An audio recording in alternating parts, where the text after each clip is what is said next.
apaixonado por esse tema e eu fico feliz de pessoas competentes e capazes como você se disporem a debater, discutir um tema que é importante para toda a sociedade, mas principalmente para os advogados e para os estudantes.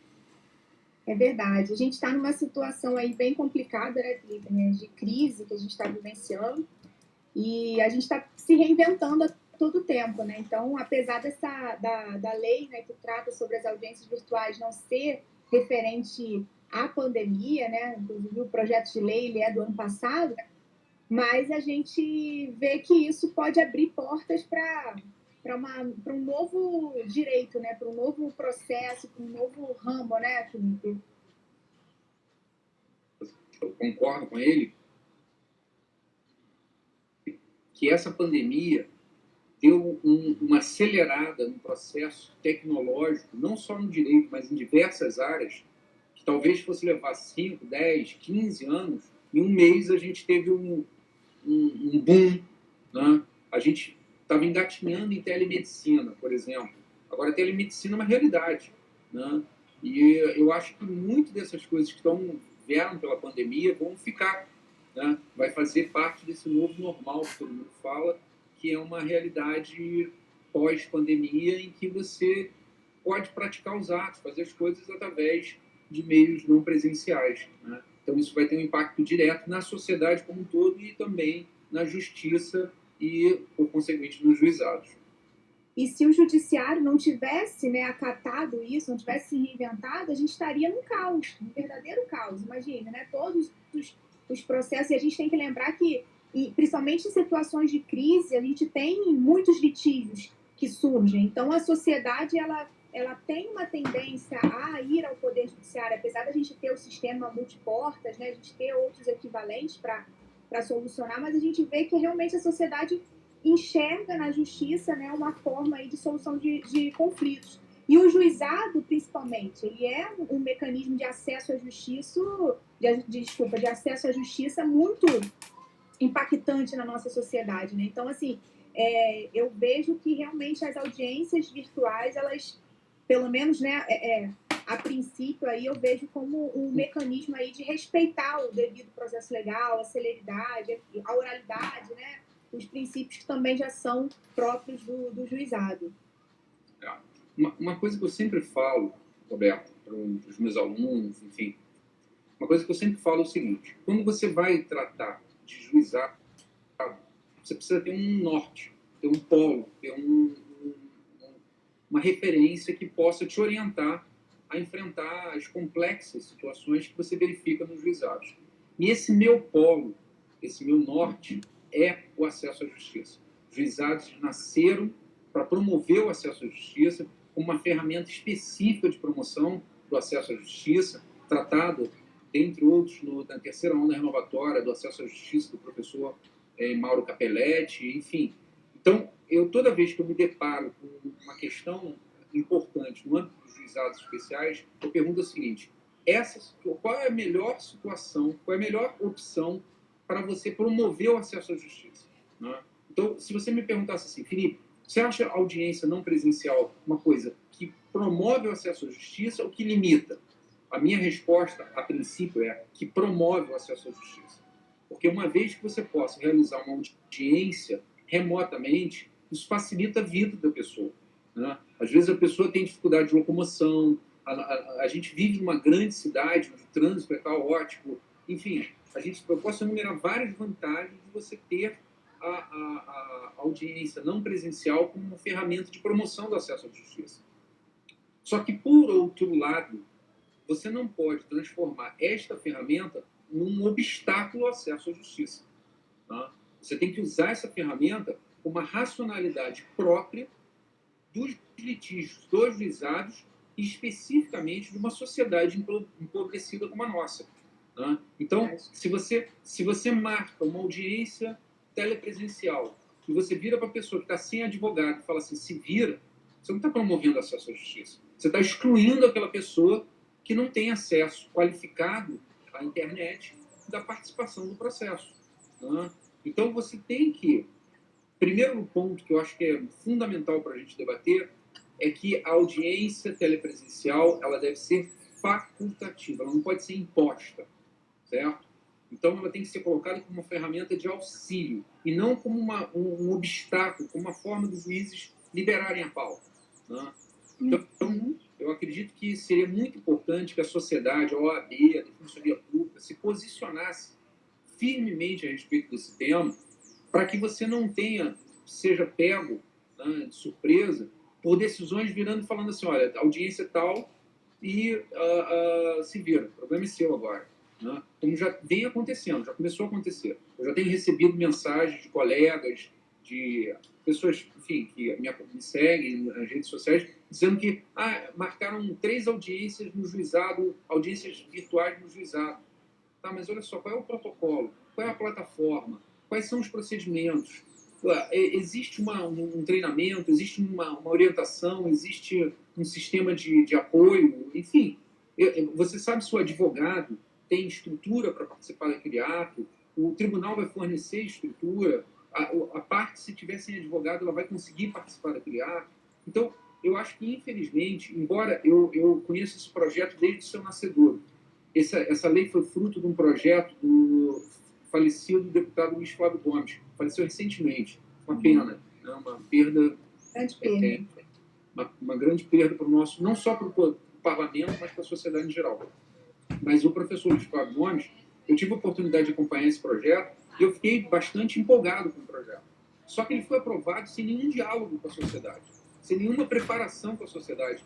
E, Roberto, não sei se você reparou, a Lei 13.994, que instituiu a audiência não presencial dos juizados, ela não teve parágrafo.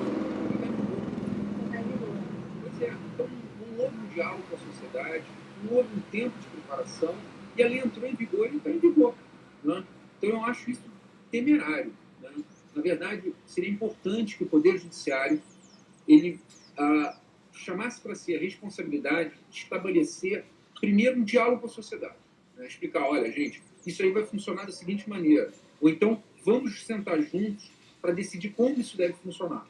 Isso seria importantíssimo, seria uma demonstração de participação democrática do Poder Judiciário, seria você ressignificar a posição do Judiciário, ao invés do Judiciário virar e dizer assim, olha, vai ser assim. Não, vamos ouvir os atores do processo para ver como a coisa deve funcionar para que funcione bem para todo mundo. Então, a primeira coisa é você estabelecer um diálogo com a sociedade, com os meios jurídicos, para estabelecer como é que isso vai funcionar. Segundo, você ter como diretriz o reconhecimento de que no juizado, hoje existe um processo de exclusão digital no juizado. Né? Existem juizados que já são eletrônicos. Então a pessoa chega sem advogado e fala assim, quero entrar com uma ação. Tudo bem. Preencha aqui o formulário, apresenta os documentos, etc. Você vai entrar com a ação. Entrou com a ação. Aquela parte nunca mais vai saber do processo. Ela vai saber do processo quando ela for comunicada para a audiência e quando sair o resultado da sentença. Dali para frente, ela é um excluído do digital. Isso é a realidade dos meus assistidos. São pessoas que não têm acesso à internet, ou se têm um acesso é precário, não têm bons equipamentos, não têm um computador.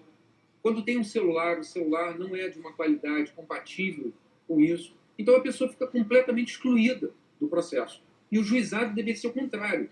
O juizado deveria ser um ponto de encontro entre a sociedade e o Poder Judiciário para solucionar os conflitos. Né? Então, se você não tiver como paradigma que as audiências não presenciais são uma faculdade, isso vai ser, claro, para algumas empresas, isso vai ser muito bom. Eu acredito que tenha muita gente que esteja gostando disso, né? Porque vai facilitar a vida de muita gente. Mas essas pessoas, principalmente mais carentes, as pessoas que têm maior dificuldade de comunicação, maior dificuldade de acesso à internet, às vezes não é só carente, não, Roberto. Eu tenho parentes de idosos, né, que têm até condição econômica razoável, mas eles têm dificuldade de acessar a internet, mexer num aplicativo. Isso é uma realidade que, para eles não acompanharam a evolução tecnológica. Então, não é só a pessoa humilde, são pessoas que são hipossuficientes no sentido econômico ou hipossuficientes no sentido técnico. Então, essas pessoas que têm que ser olhadas com carinho. E aí eu reforço que, embora seja uma faculdade, você tem que ter uma motivação para não participar participar da audiência não presencial. Então, você vira e fala assim, não estou afim de fazer telepresencial. Não pode ser assim, né? Porque isso é uma coisa que facilita para todo mundo, então ela deve ser uma ferramenta preferencial. Mas o Poder Judiciário tem que entender o seguinte, você não quer participar por quê? Ele fala, olha, eu não tenho estrutura para isso, não tenho condições para isso. Então, ok. Tá? Porque isso é verdadeiramente respeitar o cidadão, respeitar a função social que tem o Poder Judiciário na aplicação da tutela jurisdicional. Sim, com certeza, Felipe. E a questão também, assim, se a gente for parar para pensar, quando a gente pensa no âmbito do TJ do Rio, né, que é a nossa realidade, a gente tem um tribunal estruturado, mas e as outras regiões do país? Então, a gente tem que pensar sobre essa questão, porque os juizados especiais, né, a Lei 9.099 é uma lei federal.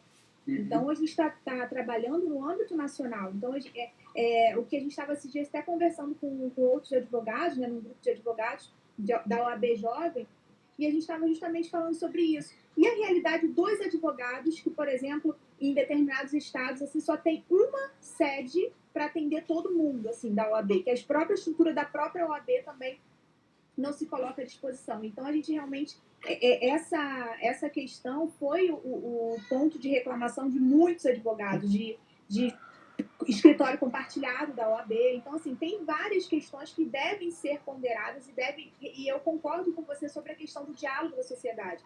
Eu lembro que quando eu vi, eu acho que assim, foi motivador de saber que a gente tem alguns prós aí na questão como a gente estava falando, né? Locomoção, o tempo, e a gente que valoriza o tempo, né? A gente que dá valor ao tempo, que realmente hoje está curto para todo mundo, mas a gente tem que pensar a ideia realmente pontual de cada situação. A professora Rosiane Afonso, minha colega da UCAM, ela está aqui e ela colocou aqui agora.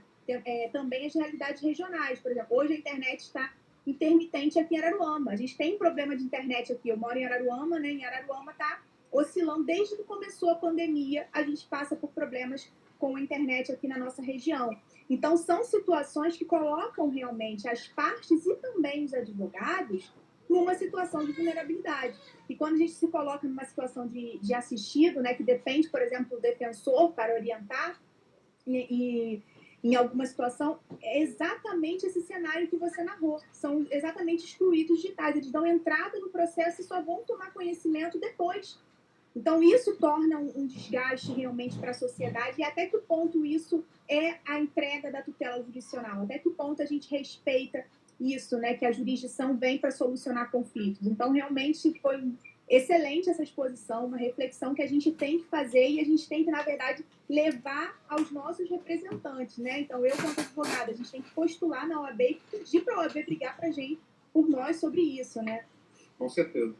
E só eu vi algumas perguntas passando aqui, só para pontuar algumas coisas. Primeiro, eu li um artigo de um jurista dizendo que essa lei era completamente desnecessária, porque o CPC já prevê audiências não presenciais e ele poderia ser aplicado por analogia. Eu concordo em parte. Eu, primeiro, reconheço, sempre defendi, aliás, no meu livro eu digo isso, que nos juizados as audiências podem ser não presenciais, já poderiam ser não presenciais antes, então, nesse sentido, realmente, já poderia ter aplicação disso. Só que, por outro lado, a gente sabe que o diálogo entre o CPC e a Lei 9.099 é muito complicado. Os juízes têm entendimentos, alguns juízes dizem que não cabe agravo, outros dizem que cabe agravo. Então, essa interlocução entre o CPC e a Lei 9.099 é muito delicada. Por isso que eu sou favorável à lei.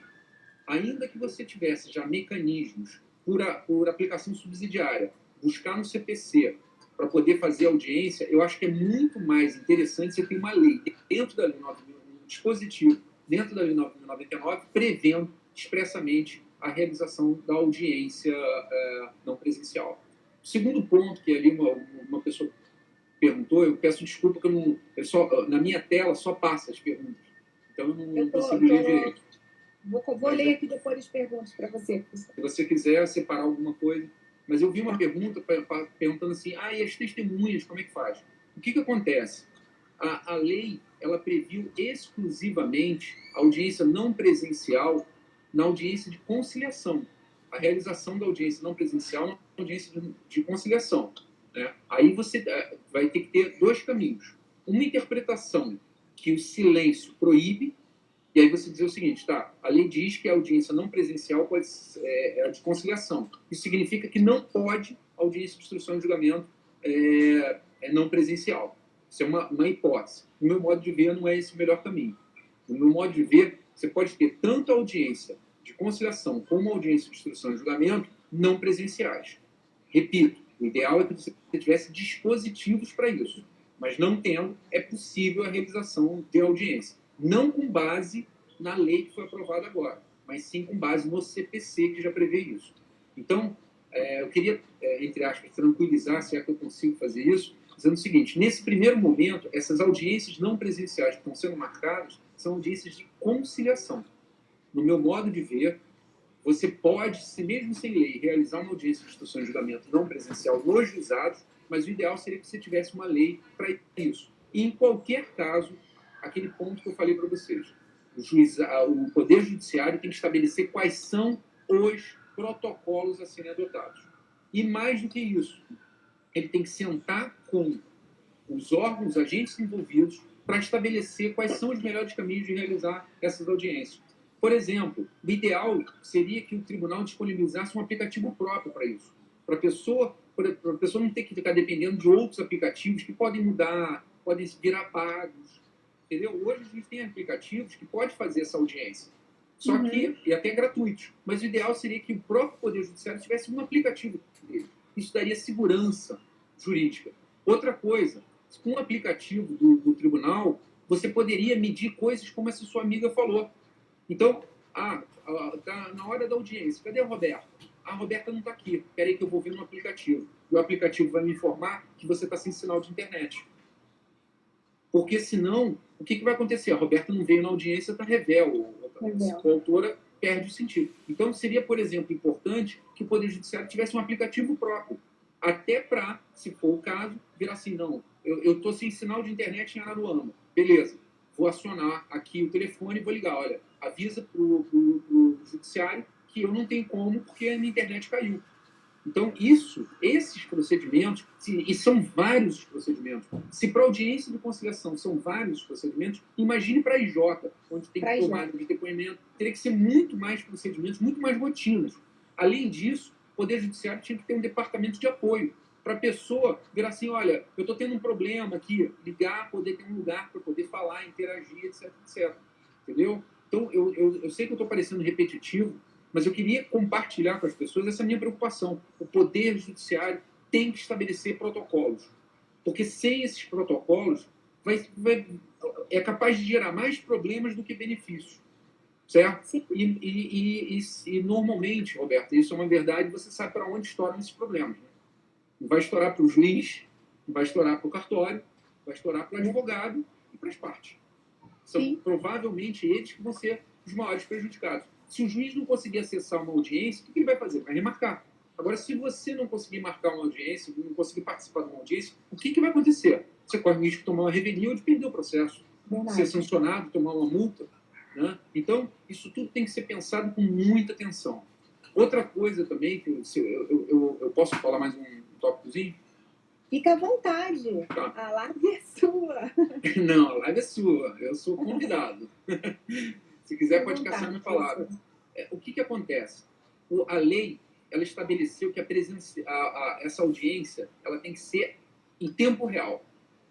Eu acho que isso é interessante, porque se você tivesse a possibilidade de fazer audiência sem sincronia, né, sem sincronismo, perdão, você poderia ter decisões padrões, poderia ter manifestações padrões que eu não acho boa. Então, eu acho importante dizer que a audiência é em tempo real. Mas eu acho que seria muito mais interessante se a lei previsse possibilidade de negociação mediada de forma, e aí não em sincronismo, mas mediada dentro do poder do próprio juizado. Vou dar um exemplo do que eu estou falando. Imagina o seguinte, você entrou com uma ação contra mim, certo? Aí marcou a audiência para o dia tal, ok? Beleza. Até o dia tal, eu e você temos um canal mediado pelo juizado, onde você pode oferecer uma proposta e eu posso oferecer uma proposta. Como se fosse, entre aspas, um WhatsApp, dentro do processo. e aí você fala, o réu fala assim, olha, tudo bom, autora? Nós temos uma audiência de tal, eu quero oferecer X para você, para a gente resolver esse problema. Aí você, não, X está pouco, etc. Tudo mediado. Então, isso seria não uma audiência, mas uma negociação. E que essa negociação ocorreria até a data da audiência não presencial. Isso ajudaria muito, principalmente quando você tem um réu na empresa.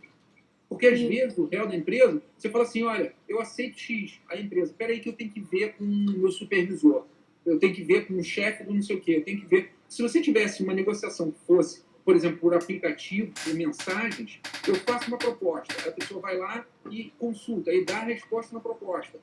Nesse aplicativo, você poderia, inclusive, mandar documentos, mandar uma minuta de acordo para a pessoa ler, etc. E, se for o caso, na audiência até referendar. Olha, nós estamos aqui, nós estamos negociando há uma semana e chegamos aqui na audiência e gostaríamos de ratificar, enfim, eu quero uma homologação disso aqui.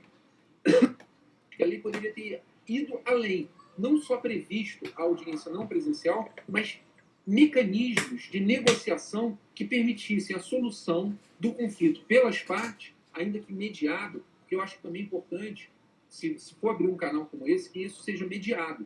Porque senão o réu, por exemplo, pode ameaçar o autor. Olha, você vai ter problema, eu vou cortar o serviço, eu vou fazer aquilo, vou fazer aquilo. Então tem que ter alguém acompanhando aquilo. Mas a partir do momento que esse canal fica aberto, você tem uma negociação que pode ser uma negociação muito mais qualificada. Às vezes melhor do que a da audiência. Porque na audiência você fala assim, eu quero X. Aí, às vezes, o advogado fala, pô, X, eu não sei se dá, teria que consultar. E aí a coisa não flui. Nessa negociação, ao longo do tempo, você poderia ter uma conciliação muito mais qualificada. Tá? Sim. Porque, na verdade, tem uma crítica que eu costumo até fazer em sala de aula com os meus alunos, é que, na prática, essa conciliação do juizado, ela perde seu sentido, né? Porque você senta, cada um de um lado, o conciliador pergunta, tem proposta de acordo? Não tem, então tchau. Aí fecha a audiência e próximo. É assim que funciona, entendeu? Então, assim, a gente que estuda, por exemplo, o mecanismo, né, de consensualidade, né, de equivalentes jurisdicionais, a gente vê que a conciliação ela perde o seu sentido. E aí, de repente, um procedimento que poderia ter terminado ali, se tivesse ali uma pessoa apta, né, para poder fazer uma conciliação qualificada, deixa passar. Então, assim, será que nos ambientes virtuais a gente vai continuar com esse mesmo mecanismo, sabe? Também por conta dessa apresentação do profissional que está conduzindo. Porque, na verdade, pode ser uma observação equivocada minha, Felipe, mas eu vejo o seguinte, se a gente estiver dentro de uma audiência virtual, eu acho que o juiz aí, ou o conciliador, ele vai ter que assumir um papel muito mais gerencial do que na prática. Então, ali a postura tem que ser diferente, até mesmo para poder estimular, para poder... E esse aplicativo, temos um aplicativo que a gente fez um teste, até aqui em Araruama, entre os advogados, né? O juiz aqui da segunda vara, ele fez esse teste com a gente.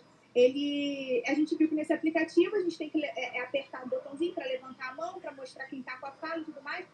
Mas a todo tempo a gente percebe que a gente precisa sim de um gerenciador ali dentro daquela função. Então, não dá para a gente entrar numa audiência com o cliente ali parado, porque senão muitas das vezes eu posso até acessar do meu escritório, com o cliente do meu lado, quando acabar a pandemia. Mas chegar ali, eu estou de frente para o réu. Ele vai perguntar, tem proposta de acordo? Não, em menos de 2 minutos a gente desliga, prepara aquilo tudo para chegar e a gente não ter realmente uma efetividade quanto àquilo que a gente espera. É a mesma situação, eu sei que a gente está falando de juizado, mas é a mesma situação que eu vejo lá no processo civil, quando a parte na petição inicial indica que tem interesse na audiência de conciliação, o réu não tem interesse nenhum em proposta de conciliação e, mesmo assim, diz que tem interesse, aí chega na audiência, tem proposta de acordo? O réu fala, não, nenhum. Então, a gente parece que não existe um respeito a esses equivalentes jurisdicionais, sabe, Felipe? Também um outro aspecto que eu não sei até que ponto esses avanços tecnológicos vão realmente dar eficácia aos institutos. Eu sempre defendi que a conciliação dos juizados um elemento fundamental. E para que ele possa exercer essa função, ela tem que ser uma conciliação qualificada. E essa conciliação qualificada pressupõe que o conciliador não apenas conheça o processo, mas estimule as partes a buscar um acordo. Né? Não é só chegar, tem acordo, não tem, tchau. É você tentar construir, junto com as partes, uma possibilidade de acordo. E para isso ser possível, você tem que ter tempo. Né? Eu já vi juizado marcando audiência de 5 em 5 minutos. Lembrando que você tem um tempo para assinar, para sentar, bom dia, boa tarde. Então, eu já fiz audiência no juizado em pé. Cheguei na porta, fiz audiência. Quando estava chegando perto da mesa, a audiência já tinha acabado. Né? Então, isso realmente é um desvirtuamento.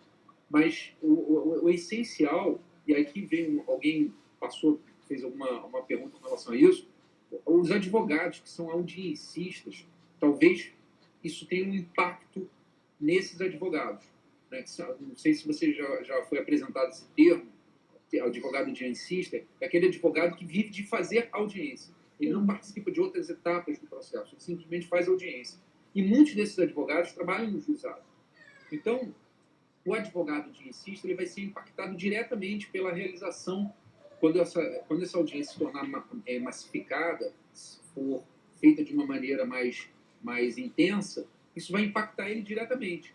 Então, ou esse advogado ele vai se preparar para utilizar-se dessa ferramenta, né? Montar um escritório que tenha um bom equipamento, uma boa iluminação, ou, enfim, ter algum tipo de preparo técnico para poder usar essas ferramentas, ou ele vai ficar realmente alijado desse mercado.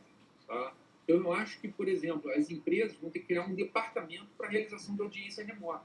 As empresas ou os escritórios. Né? E esse departamento ele vai ter que contar com advogados. Né? Então, o advogado ele vai poder... Hoje, eu encontrei um aluno meu que disse que ele fez 32 audiências num dia. Teve um dia que ele fez 32 audiências. E realmente ele estava suado, estava sem gravata, tinha tirado a gravata, correndo para um lado e para o outro, etc, etc. Um advogado bem organizado ele pode fazer 32 audiências não presenciais no dia. Fica sentado e fica fazendo as audiências, só administrar bem a agenda. Então, esse audiencista que está preocupado em perder o emprego, perder a sua fonte de renda, ele realmente, isso é uma preocupação real.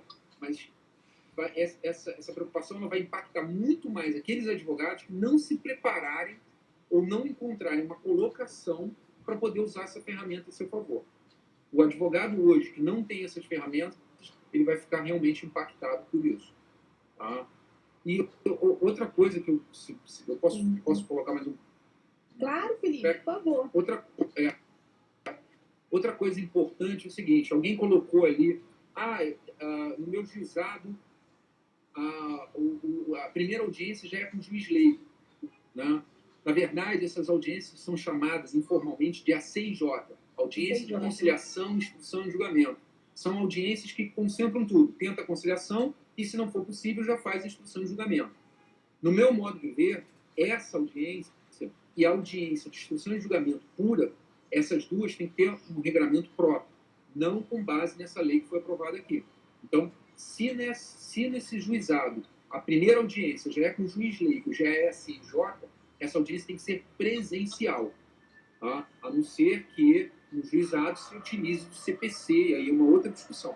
Mas com base nessa lei, não dá para fazer essa audiência que foi o que a pessoa perguntou aqui embaixo. Tá? Também não dá para ouvir testemunha, eu vi também uma pessoa perguntando, não dá para ouvir testemunha através desse mecanismo, porque esse mecanismo é exclusivamente voltado para a conciliação. Certo? E, pode falar. Só para fechar, como você sabe, sou defensor público, né? E nós, defensores públicos, nós temos que dar assistência para os nossos assistidos. Então, a Defensoria Pública, ela teria que criar um ambiente, um local, que pudesse realizar essas audiências junto com seus assistidos. Porque o assistido ele pode fazer essa audiência em casa, pelo celular, eventualmente até pode. Mas se é uma causa acima de 20 salários mínimos, no meu modo de ver, ele precisa ter essa assistência. E se nós não tivermos uma ferramenta própria para isso, e aí com a Defensoria Pública ficou muito mais difícil. Um advogado particular, por exemplo, você é advogado de João, vai ter audiência, você acompanha João. Eu, defensor público, atendo milhares de pessoas. Eu tenho milhares de assistidos. Então, Como é que eu vou compatibilizar a minha agenda com essas audiências? Então, por exemplo, eu estou aqui numa audiência fazendo, vai começar uma outra audiência, um outro assistido em outro lugar.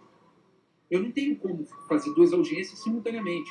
Então, eu teria que ter também, defensor público, teria que ter uma estrutura própria para que o meu assistido, se quiser fazer essa audiência remotamente, faça ela remotamente. Se ele quiser fazer o meu lado, ele poder fazer o meu lado e eu poder atender as pessoas de forma que as audiências sejam concatenadas e eu possa participar dessas audiências. Porque senão, imagina o seguinte, foram marcadas duas audiências, com um espaço de, sei lá, 15 minutos. Só que a primeira audiência demorou.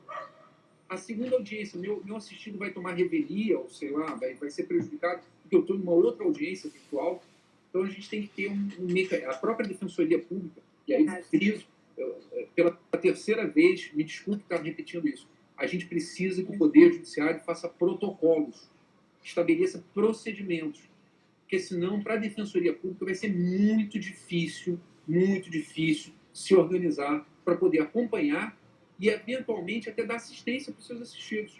Né? Porque se tiver uma senhora que é semi-analfabeta, que não tem acesso à internet, ela vai fazer audiência comigo. Ela não vai fazer audiência sozinha em casa, né? Sei lá, sabe, no celular emprestado do vizinho, roubando a internet do Wi-Fi. Tem 15 dias, tinha uma audiência marcada virtual, e a minha cliente ela não tinha como ter acesso. E a gente está numa situação de pandemia, ela não poderia ir para o meu escritório para ser atendida. Não tinha essa possibilidade, sabe? Então, realmente, eu peticionei, informei, apesar da resolução também do TJ do Rio prever essa questão, mas ainda assim a gente sempre quer deixar isso claro dentro do processo, porque a gente não sabe o que isso pode gerar. Como você falou, falta ainda protocolo. Então, como está todo mundo ainda numa insegurança, a gente vai documentar aquilo ali dentro do processo. E aí, Felipe, eu queria te fazer até uma pergunta, porque assim, a gente não pode fugir da realidade dos avanços tecnológicos. A gente não tem como fugir disso. A pandemia acelerou muitas questões dentro do Poder Judiciário, mas tem um ponto que eu queria, que já tem acontecido já no país, mas eu queria saber de você sobre a questão da comunicação dos atos processuais via WhatsApp, porque a gente está utilizando, né, de repente, hoje, a gente está utilizando o e-mail, tem muitas serventias que estão funcionando perfeitamente, mas hoje a gente tem, assim, de repente, a citação via e-mail para quem já tem cadastro no TJ, né, tem as comunicações e tudo mais. Mas e se a comunicação pudesse se dar via WhatsApp para quem não tem cadastro? Por exemplo, para um réu pessoa física. O que você acha? Eu acho isso também uma coisa importante, mas que, novamente, tem que ser uma coisa que facilite o acesso à justiça, não atrapalhe. E, para isso, é fundamental que haja voluntariedade, ou seja, a pessoa aceite. Eu acho muito interessante, se você quiser, depois eu posso te mandar o regimento, o regulamento que o Tribunal de Brasília fez para as intimações por WhatsApp. Como é que o Tribunal de Brasília faz? Você, quando vai dar entrada numa ação, ou quando vai ao órgão lá para se defender, ou para participar de uma audiência, o próprio cartório te apresenta um formulário. E aí, nesse formulário, ele diz se você aceita receber a intimação por WhatsApp. Se você preencher, assinar e dar entrada, aquilo ali funciona como uma autorização para você receber aquela intimação. Para que você não seja surpreendido com uma intimação, ou pior, você perca uma intimação porque ela foi dirigida para o seu WhatsApp, sei lá, o seu filho mexeu no WhatsApp e você não perdeu aquilo, entendeu? Então, no caso de Brasília, eu acho que isso é uma coisa importante para se frisar, no caso de Brasília, essa intimação está regulamentada, ela é possível, mas ela só é feita se você expressamente autoriza. Tá? Sim. E na maioria das vezes, o advogado, para ele é ótimo ter intimação por WhatsApp. Só que para isso, ele tem que autorizar isso, ele tem que concordar com isso. Porque pode ter o advogado que não maneja muito bem esses instrumentos, ou pode ter um advogado que fala, não, eu prefiro acompanhar pelo diário oficial, pela publicação, etc, etc. Então, eu volto a dizer a mesma coisa. A ferramenta, ela veio para ajudar. A gente tentar evitar a utilização dessas ferramentas, com o meu modo de ver, com todo respeito a quem pensa diferente, é uma perda de tempo. É que nem aquela discussão, pode Uber ou não pode Uber? Pode. Essa discussão, para mim, não tem sentido. O sentido é como a gente pode fazer com que o Uber funcione. Com que o Uber, por exemplo, não acabe com a concorrência e depois suba os preços. que é o que acontece em alguns lugares. O que a gente tem que fazer? Temos que utilizar da melhor maneira possível das ferramentas tecnológicas. Sempre, sempre como um norte de promover o acesso à justiça. E para isso, nós temos que ter segurança jurídica, previsibilidade e anuência. Segurança jurídica, um regulamento, alguma coisa estabelecendo como as coisas funcionam. Previsibilidade, os protocolos, os órgãos de assessoramento. Nós temos que ter, se der algum problema, como é que a gente faz? A gente recorre para quem? E anuência. As pessoas têm que concordar em utilizar aquela ferramenta para que ela possa ter validade na utilização. E além disso tudo, como você está falando da segurança jurídica, existir também um respeito ao procedimento, né? A gente acaba vivendo, por exemplo, a gente que atua aqui nas regionais, né, com marcas de interior, cada um funciona de um jeito. Isso, então, esse é um outro problema do juizado que me causa muito dor de cabeça. Eu, como professor que dou aula, muitas vezes eu estou dando aula e alguém fala, mas lá no juizado de não sei aonde é diferente. Pois mas, infelizmente, a gente precisa de um choque de gestão nos juizados para que eles possam ter procedimentos padronizados, que eles possam funcionar de uma maneira harmônica, para que eles possam buscar cumprir o seu papel de pacificação social, de promoção da justiça. Porque eu tenho, Roberto, minha irmã é advogada, minha irmã tem horror ao juizado. Minha irmã tem horror ao juizado. Né? Ela fala assim, caramba, só se não tiver jeito eu vou para o juizado. Cara, isso não é legal. Juizado responde por mais da metade de todas as ações não penais no Brasil. Tirando as justiças especializadas, mais da metade das ações não penais são de juizado. Então, o juizado não é especial, o juizado é regra. Especial é o resto. E você quer que o nosso judiciário seja com essa cara? Você quer que as pessoas vão para o juizado falando, caramba, o que será que eu vou encontrar lá? Caixinha de surpresa. Não pode. Então, é muito importante que a gente tenha uma segurança jurídica, que tenha mais tranquilidade, mais previsibilidade. A gente não pode depender, o juiz tal pensa de tal jeito e aí faz de tal maneira. Eu fui intimado, outro dia, eu sou parte do processo do juizado, eu fui intimado de uma decisão que foi para o executado. A juíza falou assim, em 5 dias pague sob pena de multa. 5 dias? Multa? Como assim? Da onde ela tirou isso? Isso não está no CPC, isso não está na Lei 9.099, isso não está em lugar nenhum. Ela simplesmente sacou uma modalidade especial de intimação executiva que não tem na lei. Então isso, aí você fala assim, eu vou me resignar contra isso, vou entrar com mandado de segurança contra isso. Você acaba aceitando. Né? E aí vai aceitando, virou uma jurisprudência. Não, aqui não. Quando eu fui no cartório, eu perguntei, mas que despacho foi esse? Não, aqui a juíza faz assim. Não é isso que eu quero para a justiça brasileira. Entendeu? Então, a uniformidade dos juizados é fundamental. Principalmente porque atuam pessoas que não são leigas. Pessoas que estão sem advogado. Então, para essas pessoas, previsibilidade é muito mais importante do que para um advogado. Porque o advogado, bem ou mal, ele sabe como lidar com aquelas situações. Agora, se você tem uma imprevisibilidade para uma pessoa leiga, aquilo ali passa a ser uma loteria para ela. E muitas vezes um resultado ruim. E às vezes, se você pergunta para o leigo, por exemplo, meu pai, se eu perguntar para o meu pai se ele quer demandar, né, ajuizar alguma ação, ele não quer, de jeito nenhum, ele prefere ficar com prejuízo dele. Teve uma vez que a gente fez uma ação, eu era estagiária da defensoria, e aí o defensor, que era o meu chefe, doutor Marcelo, ele foi comigo, falei, doutor, meu pai como assistir, tem como o senhor fazer o dia? Não, vamos lá, Roberto, vamos comigo. Aí eu fui, meu pai aceita qualquer coisa.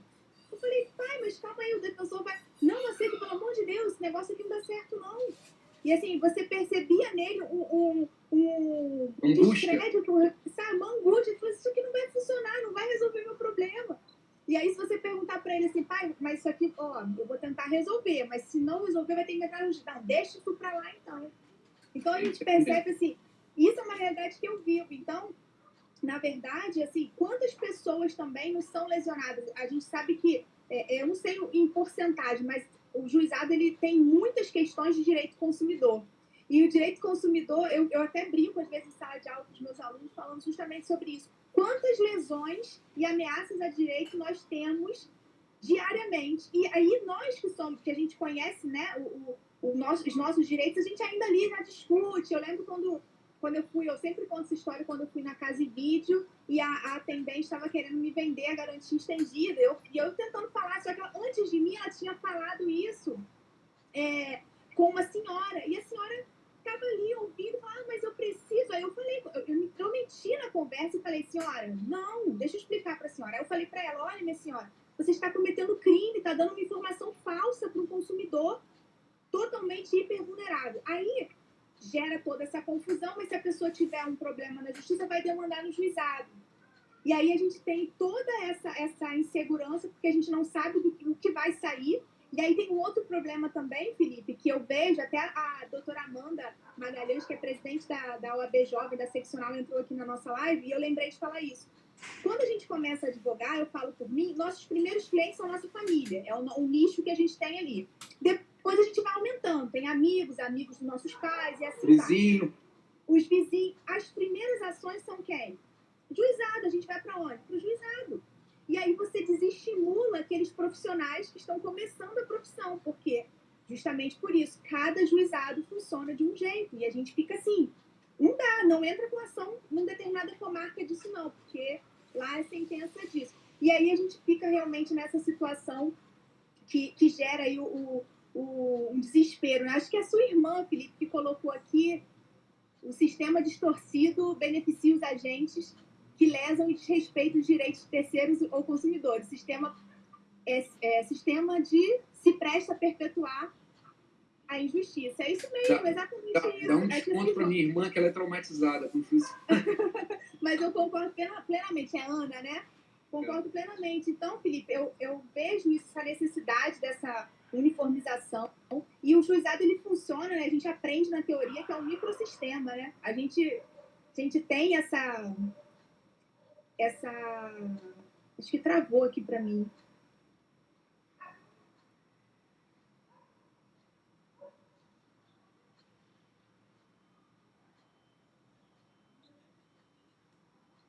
Acho que o Felipe...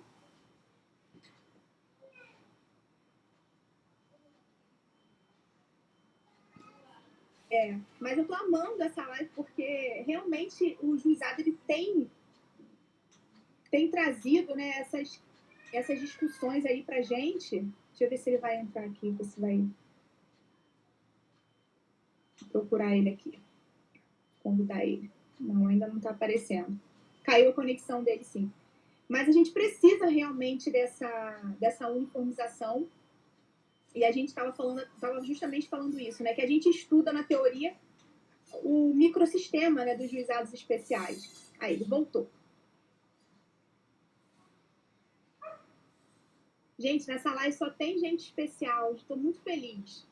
Muito feliz mesmo. Silvia, Rosiane, minhas professoras queridas. Voltou, Felipe. Desculpa, acabou minha bateria, eu tive que plugar aqui. Não, e aí consegui recuperar. Sem problema. Mas eu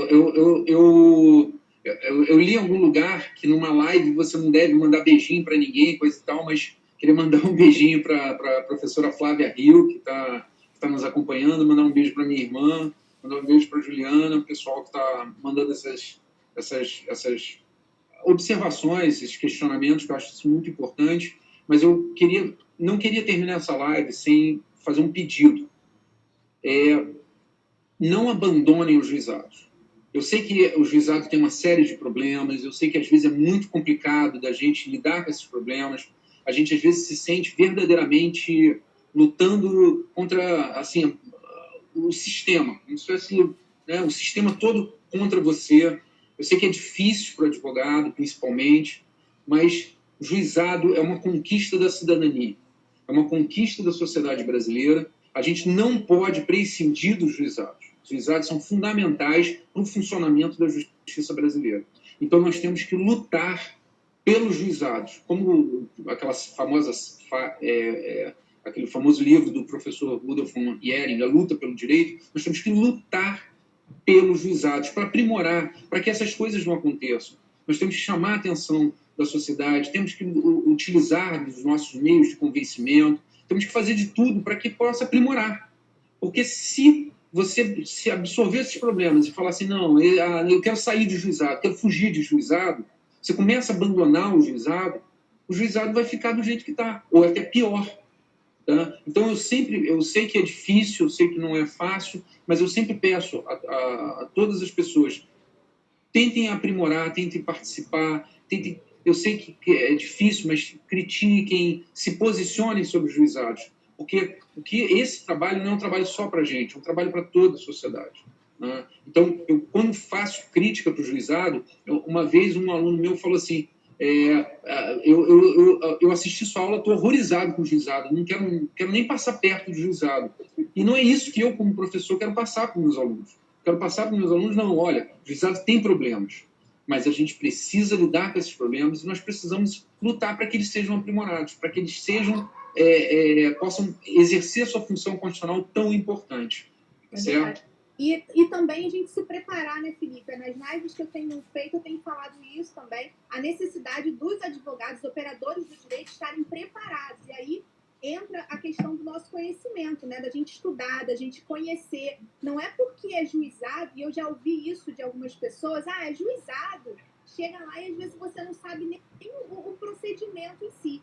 Né? Acha que pode acontecer de qualquer jeito. Não é assim que funciona. A sua irmã colocou ali sobre insistir e prestigiar. O prestígio se dá também quando você respeita a sua atuação perante aquele processo, que muitas das vezes não é seu. O direito não é seu, o direito é do outro. Então, eu vejo que os advogados que se propõem a advogar em qualquer situação, mas eu vejo que muita gente vai para o juizado achando que, de qualquer jeito, a gente faz o que der lá na hora, vai ser negócio de acordo. Não, gente, não é assim, sabe? A gente tem que realmente se preparar. Inclusive, já vou fazer propaganda, o seu livro é excepcional, é meu livro de cabeceira quando a gente atua em juizado. Então, gente, quem quiser aprender, compra o livro do professor Felipe, porque é excelente. E realmente é isso. Muito obrigado. Eu agradeço, Felipe, desde já a sua disposição de estar aqui conversando com a gente. E eu sei que tem muita gente na live aqui de Araruama, da região dos Lagos, então o pessoal já está apaixonado aqui pelas exposições, porque realmente foi muito esclarecedor. E você é um professor excepcional, eu tive a oportunidade, né, de dividir alguns espaços com você e ser sua aluna, então eu tenho muita gratidão por isso. E aí, Felipe, eu quero já te agradecer em público e deixar convidado para a hora que você quiser vir aqui no Instagram para expor algum conteúdo, a gente está à disposição, porque para quem gosta de estudar, para quem gosta de aprender, eu acho que esse momento também é um momento de solidariedade. Eu fico muito feliz, muito honrado com essas palavras, eu acho muito legal da sua parte. Eu acho que quem se propõe a fazer uma live está se propondo a doar para os outros. Então, isso é um gesto de doação. Então, eu acho que participar disso, para mim, é participar de um momento que você está contribuindo para aprimorar alguma coisa. E se você está se propondo a fazer isso, você tem que você está de parabéns. Eu gostaria de dizer que há muito tempo não vou a Araruama, adoro Araruama, passei minha adolescência lá em Araruama. Assim que acabar essa pandemia, é um lugar excelente para se visitar. Mando um abraço para todo mundo, todo o pessoal de Araruama. E eu estou à disposição e sempre que for necessário, pode me provocar, que eu vou estar à disposição para a gente trocar ideias e falar desse assunto tão importante ou de outros assuntos ligados aí ao direito do consumidor, ao processo civil. E para mim foi uma honra participar desse live. Tutela coletiva também, você foi meu professor também. Tutela coletiva. Excelente. Muito obrigada. Eu queria agradecer a todos vocês que estiveram aqui comigo na live, pessoas incríveis. Estou vendo várias pessoas, não dá para dar um nome aqui, mas muitas pessoas especiais, realmente. E é muito legal também quando os nossos colegas, né, nos prestigiam, estão nos escutando, até mesmo para nos ajudar a melhorar cada dia mais. Então, fica meu agradecimento a todos vocês. E, professor Felipe, com certeza terá próximos convites. Também me coloca à disposição para o que você precisar. E quando vier a Araruama, o convite do café já está feito. Tá bom?